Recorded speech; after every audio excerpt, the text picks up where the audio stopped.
comme li ngeen wax nag comme dañuy analyser on met en place des hypothèses et des scénarios ou des scénarios. Ça dépend en tout cas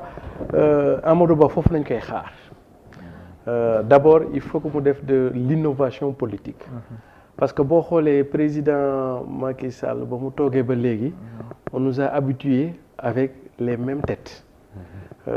Thier day faral di wax ni xaw ma lan bu yàgg. du defar noo xam ne noo koy waxee. mbir du defaroo ci loxo yu mu yàqoo. Le temps très bien le temps qui reste est un temps tellement court que suñu naree def la routine duñ ci génn la ñuy amoon rek nañuy amaat. Mais comme le temps est extrêmement court et les défis sont immenses, il nous faudrait faire de l'élévation, il nous faudrait faire de l'innovation. C'est-à-dire que tout le challenge pour Amadou Ba,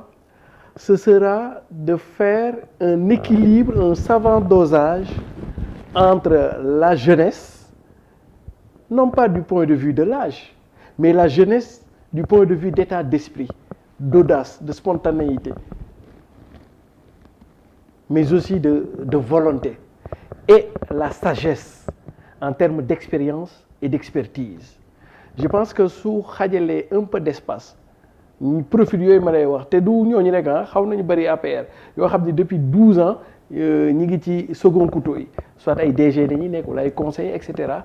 ñu élever seen niveau de jeu dans le gouvernement pour que ñu ñëw ci ay prise de responsabilité ñu accompagner ko ak ñoo xam ni vraiment et puis vivement ay profil yoo xam ni vraiment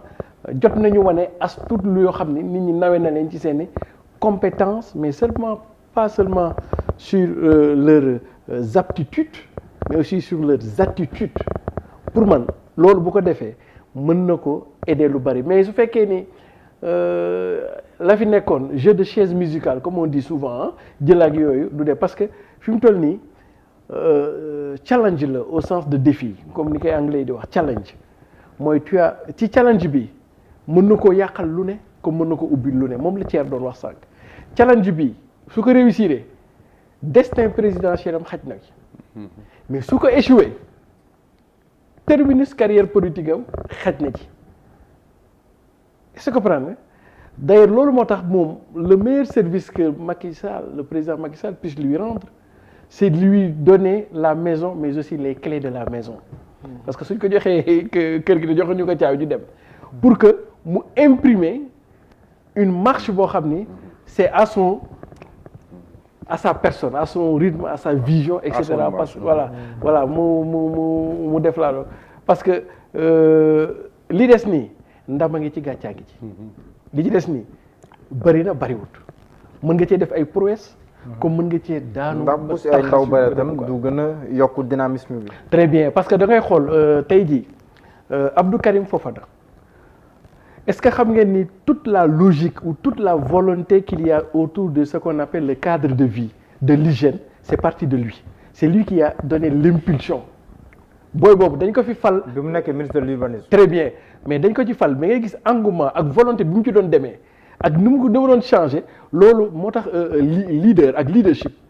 am na nu muy imprimer benn dynamique dafay suivre gis nga booy boobu bi ñu ko falee urbanisme ci nga gis cadre bi yëpp commencé changer d'ailleurs ci nga gis université Abdoulaye Seydou Sow capté la stratégie gis nga lu mu réaliser université ba Maguette ñëw nga gis nga léegi cadre de vie UCG et cetera Dakar ay espace vert sax amatu fi woon nga joon na fi am depuis Senghor ak depuis Abdou Diouf mais léegi xoolal Dakar dafa commencé dundaat comme cadre de vie mais loolu nous le devons à Abdou Karim Fofana c'est-à-dire que xale la si wax tam ay ñoom Pape Malick très bien comme moom ko très bien et puis ñoom Faye Diouf waaw Mame Boye Diao je le pense pas waaw non Mame Boye Diao je le pense pas mais ñële parce que xam nga xale voilà xam nga xale waaw xam nga xale voilà très bien xam nga xale pas xale sax quoi un jeune adulte soo ko joxee ay responsabilités moom dafay natt boppam c'est-à-dire que day moom ak jigéen ñoo yem ci foofu boo leen jiitalee ça veut dire que ñoom dañuy bëgg waaw góor dañuy bëgg résultat ba nga xam ne ils sont prêts à se couper les 4 veines waaye soo falee ku mel ni man góorgóorlu d'un certain âge kooku man lu may lijjantee xale yeeg et cetera donc yeneen dynamique lay nekk kon donc man pour man baax na moom su comprendre loolu ce que le président Macky Sall a tardé à faire d'ailleurs loolu moo ko dugal ci problème yu ne moom à partir de 2019 dafa waroon a dugal xale mi mais mu ñëw yor paa mi yeeg yooyu donc pour man su defee audace boobu et puis ça peut donner un signal fort de ce qui pourrait être même l'après 2024 kon donc pour man du point de vue intrinsèque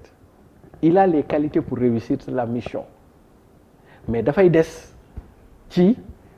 Macky Sall moo dina ko ci dimbali wala du ko ci dimbali. parce que vision bi moom moo koy décliner. très bien parce que bu fekkee li may tuddee Macky Sall dina ko ci dimbali wala du ko ci dimbali maanaam bu ko joxee kër gi ak caabi kër gi. kii de li mu fi jote wanegum am na compétence yi am na personnalité bi parce que loolu c'est très important am na aptitude yi pour mën a réussir mission bi même si le temps est extrêmement court mais par contre li Cheikh di wax bu ñu ko joxee làmmiñ root ci gémmiñ du noonu nga ko waxee. bu ñu ko joxee gémmiñ waaw jox ko bopp root ci làmmiñ c'est-à-dire que moom il faut mu dëggal boppam li ñuy wax di mbër arène bi dëggal sa bopp c'est-à-dire que tey foog mu dëggal boppam te léegi kenn rek moo ko mën a dëggal boppam quelle qu'en soit sa volonté c'est le président c'est-à-dire que mu jox ko lenge yi ne ko Amadou mu ne ko waaw mu ne ko dawalal. Cheikh Ousmane. waaw 19h ba 20h fu mu toll nii boobu ba léegi benn tour seenagul de manière officielle te ñu ngi ko annoncé woon vers 18h ndax loolu mun noo renseigner wu si complexité exercice bi nga xam te ni moom le président Macky Sall nekk def ni ànd seeg Amadou